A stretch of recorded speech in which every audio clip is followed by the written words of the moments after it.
School অফিসের tiffin হোক বা ব্রেকফাস্টে আর না হলে ডিনারে দারুণ স্বাদের এই রেসিপিটা বাড়িতে বানিয়ে দেখতে পারেন।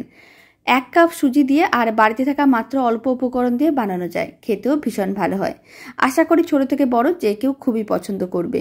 তো চলুন শুরু করা যাক। নমস্কার, আমি রুমি, আপনাদের সবাইকে আবারও একটা দারুণ স্বাদের রেসিপিতে স্বাগত। প্রথমে একটা কড়াইকে গ্যাসের ওভেনের উপরে বসিয়ে দিয়েছিলাম। কড়াইয়ের মধ্যে চা চামচের 1 চামচ সাদা তেল দিয়ে দিলাম। খুব ভালো করে সাদা তেলটা ছড়িয়ে নিতে হবে। এখন অল্প একটু দিয়ে দিলাম গোটা জিরে, আর আমি দিয়ে দিচ্ছি অল্প একটু গোটা সর্ষে। এখানে আমি কালো সর্ষে নিয়েছি। এবার গোটা জিরে ও সর্ষেটাকে হালকা করে একটু ভেজে নিতে হবে। যখন হালকা করে একটু ভাজা হয়ে যাবে তখন আমি দিয়ে দিচ্ছি মেজারিং কাপের 1.5 কাপ জল। আপনারা চাইলে বাটি বা গ্লাস মেপেও জলটা দিতে পারেন। এখানে আমি 1.5 কাপ জল দিয়ে দিলাম। আর আমি দিয়ে দিচ্ছি চা চামচের 3 ভাগের 1 ভাগ লবণ। খুব ভালো করে লবণটা মিশিয়ে নিতে হবে, মেল্ট হওয়ার জন্য অপেক্ষা করতে হবে। আর জলটা যখন গরম হয়ে যাবে তখন ফ্লেমটা লোতে রেখে জলের মধ্যে আমি দিয়ে দিচ্ছি মেজারিং কাপের 1 কাপ সুজি। 1.5 কাপ জল নিয়েছিলাম, তাই 1 কাপ সুজি নিলাম। খুব ভালো করে সুজিটা মিশিয়ে নিতে হবে।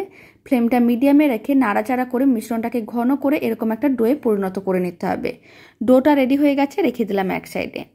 এবার কড়াইয়ের মধ্যে আবারও 1 চামচ সাদা তেল দিয়ে দিলাম। তার মধ্যে দিয়ে দিলাম চা চামচের 3 ভাগের 1 ভাগ আদা বাটা, হলুদ গুঁড়ো দিয়ে দিলাম অল্প একটু, আর লঙ্কার গুঁড়োও দিয়ে দিলাম অল্প একটু। আপনারা চাইলে কুচনো কাঁচা লঙ্কাও দিতে পারেন। আর আমি দিয়ে দিলাম ধনে গুঁড়ো, জিরে গুঁড়ো। সমস্ত কিছু চা চামচের 4 ভাগের 1 ভাগ করে দিয়েছি।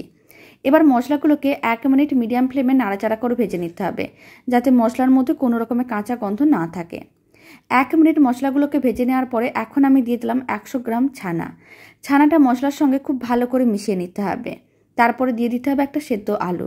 আলু খুব বেশি দেওয়ার দরকার নেই, অল্প একটু আলু দিলেই হবে। এতে খুব ভালো লাগবে খেতে। এবার আমি দিয়ে দিলাম অল্প একটু গরম মশলার গুঁড়ো। আর আমি দিয়ে দিচ্ছি স্বাদ অনুযায়ী লবণ। চা চামচের 3 ভাগের 1 ভাগ লবণ দিয়ে দিলাম। তারপর সমস্ত কিছু একসঙ্গে মিশিয়ে নিতে হবে আর 2 থেকে 3 মিনিট এইভাবে নাড়াচাড়া করে নিতে হবে। তাহলে পুরটা রেডি হয়ে যাবে। পুরটা রেডি হয়ে গেছে, এক সাইডে রেখে দিলাম।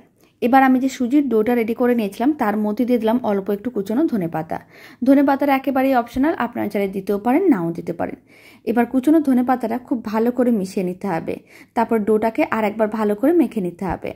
খুব ভালো করে মেখে নেওয়ার পরে এরকম একটু মিডিয়াম সাইজের লেচি কেটে নিচ্ছি। সমস্ত লেচিগুলো কেটে নেওয়ার পরে একটা লেচি হাতের মুঠোর মধ্যে নিয়ে নিলাম। তারপর লেচিটাকে গোল বলের মতন করে বানিয়ে প্রেস করে চ্যাপটা করে নিতে হবে। আর এইভাবে একটু টুপির মতন করে বানিয়ে নিতে হবে, মানে একটা খোল রেডি করে নিতে হবে। আর মাঝখানে এইভাবে পুরটা দিয়ে দিতে হবে। আর খুব ভালো করে আটকে নিতে হবে যাতে পুরটা বাইরে না বেরিয়ে আসে। খুব ভালো করে আটকে নেওয়ার পরে আবারও লেচিটাকে হাতের মুঠোর মধ্যে নিতে হবে। এইভাবে নিচের অংশটাকে সমান করে নিতে হবে। তারপর একটু প্রেস করে চ্যাপটা করে নিতে হবে। বাকি সমস্তগুলো একইভাবে রেডি করে নিচ্ছি। তারপরে আমি আপনাদের একসঙ্গে দেখাচ্ছি। সমস্তগুলো রেডি করা হয়ে গেছে। এবার এইগুলোকে একটু ভাপে রান্না করে নিতে হবে। তার জন্য কড়াইতে জল গরম করে নিয়েছিলাম। এরকম একটা ছিদ্রযুক্ত পাত্র রেখে দিলাম। অল্প একটু তেল ব্রাশ করে নিতে হবে যাতে পাত্রটির গায়ে আটকে না যায়। তারপরে যেইগুলো রেডি করে রেখেছিলাম সমস্তগুলো দিয়ে দিতে হবে। আর কড়াইয়ের ঢাকনা বন্ধ করে মিডিয়াম টু হাই ফ্লেমে 7 থেকে 8 মিনিট এইভাবে একটু ভাপে রান্না করে নিতে হবে।